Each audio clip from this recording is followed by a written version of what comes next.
এনে কিছুমান সৰু সৰু কাম কৰিয়ে আমি আমাৰ জীৱনটো সুন্দৰকৈ সজাব পাৰোঁ। সৰু সৰু কাম কৰিলে বুলিয়ে যে অশিক্ষিত হ'ব সেই কথাটো নুবুজায়। সমাজত এনে কিছুমান মানুহ আছে যি মানুহে নেকি এনে সৰু সৰু কামবিলাক কৰা দেখিলে হাঁহে ঠাট্টা কৰে, আৰু তেনেকুৱা মানুহবিলাকৰ পৰা আমি আঁতৰি থাকি কাম কৰিব লাগে।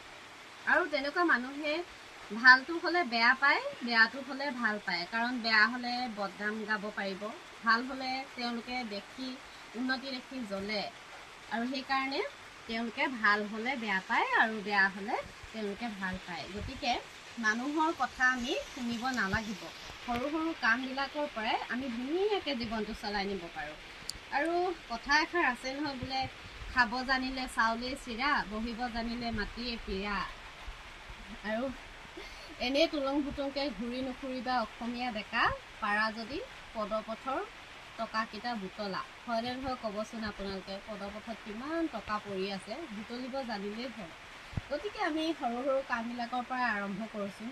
আৰু এই কামবিলাকৰ পৰাই যি মানুহে এনেকুৱা সৰু সৰু কাম কৰি আছে তেওঁলোকে ভালদৰে বুজি পায় কেনেদৰে তেওঁলোকৰ জীৱনটো চলি গৈ আছে, কেনেদৰে তেওঁলোকে বিচৰাখিনি গোটাব পাৰিছে। হয়নে নহয় বাৰু কথাষাৰ ক'বচোন।